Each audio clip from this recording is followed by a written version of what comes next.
Hello everyone. आइए आज हम बात करते हैं डायग्नोसिस ऑफ मायोकार्डियल इन्फाक्शन। तो मायोकार्डियल इन्फाक्शन की हम डायग्नोसिस कैसे करते हैं, ठीक है। तो ये हम बात करेंगे। हमारे पास दो मेथड होता है, एक या तो हम ईसीजी कर लें और दूसरा या तो हम कार्डियक बायोमार्कर देख लें। यानी कार्डियक मसल्स में जो इंजाइम्स होते हैं अगर हमको ब्लड में देखने को मिल रहे हैं तो इससे भी हमको पता चलेगा कि मायोकार्डियल इन्फाक्शन हुआ है।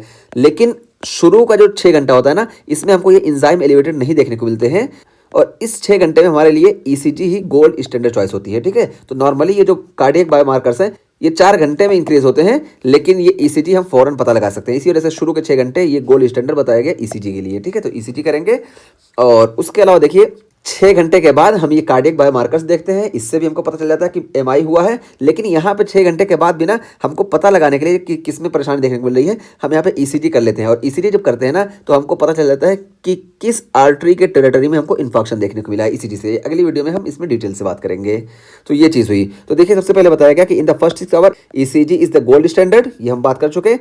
और cardiac troponin I rise after 4 hours. तो देखिए कार्डियक ट्रोपोनिन आई होता है, ठीक है। ट्रोपोनिन 2 तरह के होते हैं, ट्रोपोनिन टी और ट्रोपोनिन आई। तो ट्रोपोनिन टी इतना स्पेसिफिक नहीं होता है, लेकिन ये ट्रोपोनिन आई जो होता है ये बहुत ही स्पेसिफिक होता है हार्ट के लिए। तो ये कार्डियक स्पेसिफिक है, इस वजह से हम ट्रोपोनिन आई को चेक करते हैं। तो cardiac troponin I rise after 4 hour, तो 4 आवर में ये इंक्रीज होता है। तो देखिए ये 4 आवर में इंक्रीज होना शुरू हो जाता है और पीक पे होता है ये 24 आवर में। तो देखिए 24 आवर यानी एक दिन में देखिए पीक पे देखने को मिलेगा। और ये प्रेजेंट कितना दिन रहता है, तो बताया गया 7 से 10 दिन तक ये इंक्रीज रहता है। तो देखिए 7 से 10 दिन तक इंक्रीज रहता है, उसके बाद फिर ये जाके नॉर्मल होता है। और ये मोर स्पेसिफिक है देन अदर प्रोटीन मार्कर्स। तो जो दूसरे प्रोटीन मार्कर्स हैं उनमें सबसे ज़्यादा स्पेसिफिक ये हमारा ट्रोपोनिन आई ही है। हम बताया ना कि टी भी होता है, लेकिन टी उतना स्पेसिफिक नहीं होता है, इस वजह से हम आई पे ही फोकस कर रहे हैं। और ये देखिए नॉर्मल से देखिए 50 टाइम इंक्रीज हो गया, पीक पे गया 24 आवर में। और उसके अलावा देखिए CKMB भी हमारे पास होता है और ये CKMB ना ये स्केलेटल मसल्स में भी होता है, इस वजह से ये ज़्यादा स्पेसिफिक नहीं होता है। तो देखिए CKMB increase after 6 to 12 hour. तो 6 से 12 घंटे में ये CKMB इंक्रीज होगा और ये पीक पे होता है 16 से 24 घंटे में। तो 16 से 24 घंटे में CKMB पीक पे होता है और ये देखिए बहुत ज़्यादा नहीं बढ़ता है, सिर्फ 4 से 5 गुना या 3 से 4 गुना ही बढ़ता है हाईएस्ट। और ये CKMB बताएगा कि प्रीडोमिनेंटली फाउंड इन मायोकार्डियम। तो मायोकार्डियम में तो प्रीडोमिनेंटली प्रेजेंट होता है, लेकिन ये स्केलेटल मसल्स से भी रिलीज होता है, इस वजह से ये ज़्यादा स्पेसिफिक नहीं है। लेकिन इस CKMB का फायदा क्या होता है बताया गया कि useful in diagnosing reinfection following acute MI because level return to normal after 48 hour. तो देखिए जैसे कोई एमआई हुई तो एमआई के बाद ये दोनों मार्कर बढ़े, ठीक है। एक्यूट एमआई हुई, अब क्या है 2-3 दिन तक कुछ नहीं देखने को मिला, इसी को हम ट्रीट कर रहे हैं, अचानक फिर से एमआई हो गई, ठीक है। तो अचानक फिर से एमआई हुई तो यहाँ पे ट्रोपोनिन तो बढ़ा है, तो ट्रोपोनिन से हमको नहीं उतना पता चलेगा। लेकिन हम CKMB चेक करेंगे ना, तो CKMB क्योंकि 2 दिन में नॉर्मल हो गया था, 2 से 3 दिन में, ठीक। जब 2 से 3 दिन में नॉर्मल हो गया तो अब यहाँ पे री इन्फेक्शन होगा तो दोबारा CKMB इंक्रीज देखने को मिलेगा। तो इससे हम पता लगा लेंगे कि यहाँ पे री इन्फेक्शन हुआ, ठीक है। तो वही बताया गया कि useful in diagnosing reinfection following acute MI because level return to normal after 48 hour. तो 48 to 72 आवर में इसका लेवल जो नॉर्मल हो जाता है। और उसके बाद फिर देखिए यहाँ पे हम बात किए कि ECG से भी इसको हम चेक कर सकते हैं। तो ECG में देखिए हमको ECG changes can include ST elevation.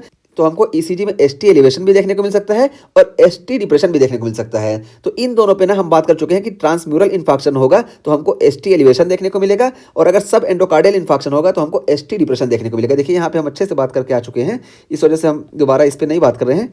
ये देखिए यहाँ पे कि ट्रांसम्यूरल होगा तो हमको ST सेगमेंट एलिवेटेड दिखाई देगा और सब एंडोकार्डियल होगा तो हमको ST सेगमेंट में डिप्रेशन दिखाई देगा, ठीक है। तो यही चीज़ यहाँ पे है कि ST सेगमेंट एलिवेटेड हमको देखने को मिलता है ट्रांसम्यूरल इन्फेक्शन में, और इसको हम बोलते हैं ST सेगमेंट एलिवेटेड एमआई। और देखिए ST सेगमेंट हमको डिप्रेशन देखने को मिलता है सब एंडोकार्डियल इन्फेक्शन में, और इसको हम बोलते हैं non ST segment elevated MI, ठीक है। तो यहाँ पे एलिवेशन हुआ इस वजह से डायरेक्ट ST सेगमेंट एलिवेटेड बोल दिए, और यहाँ पे एलिवेशन नहीं हुआ बल्कि डिप्रेशन हुआ तो यहाँ पे हम बोलते हैं non ST segment elevated MI.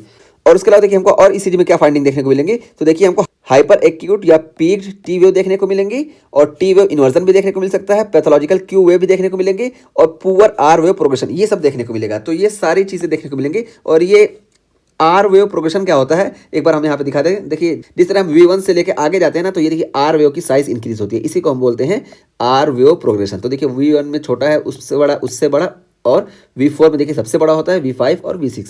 तो देखिए सबसे बड़ा हमको V4 में देखने को मिलता है, लेकिन सबसे छोटा V1 में। तो यहाँ से देखिए V4 तक जो इंक्रीजमेंट होता है ना, इसी को हम बोलते हैं आर वेव प्रोग्रेशन, और V5 और V6 में ये छोटा होता है। तो यहाँ पे हम चीज़ बता दिए, और इस तरीके से हमारा ये लगभग टॉपिक कंप्लीट हो गया। तो यहाँ पे हम ECG से भी पता लगा सकते हैं और हम यहाँ पे कार्डियक बायोमार्कर भी चेक कर सकते हैं। तो देखिए कार्डियक बायोमार्कर CKMB, ये देखिए ये 6 से 12 घंटे में इंक्रीज हुआ, पीक पे पहुंच गया 16 से 24 घंटे में, फिर देखिए 2 से 3 दिन में खत्म हो जाता है। जबकि ट्रोपोनिन आई ये मोर स्पेसिफिक होता है और ये देखिए ये 50 टाइम तक ज़्यादा इंक्रीज हो जाता है और ये भी 24 आवर में पीक पे पहुंचता है, फिर ये धीरे धीरे कम होता है और लगभग 7 से 10 दिन तक ये प्रेजेंट रहता है। इस वजह से 7 से 10 दिन तक अगर री इन्फेक्शन हो रहा है तो ट्रोपोनिन का हम इस्तेमाल नहीं कर सकते कार्डियक बायोमार्कर में, लेकिन CK-MB का इस्तेमाल कर सकते हैं क्योंकि ये 2 से 3 दिन में खत्म हो जाता है। ये चीज़ हुई। और ECG में देखिए हमको ST सेगमेंट एलिवेशन भी देखने को मिल सकता है, ST सेगमेंट डिप्रेशन भी देखने को मिल सकता है, डिपेंड करता है किस टाइप का इन्फेक्शन हुआ है। और ये बाकी सारे चेंजेस देखने को मिलेंगे। और इवॉल्विंग और ओल्ड ट्रांसम्यूरल इन्फेक्शन, तो ओल्ड ट्रांसम्यूरल इन्फेक्शन में भी हमको ये ECG के चेंजेस सारे देखने को मिलेंगे। ठीक।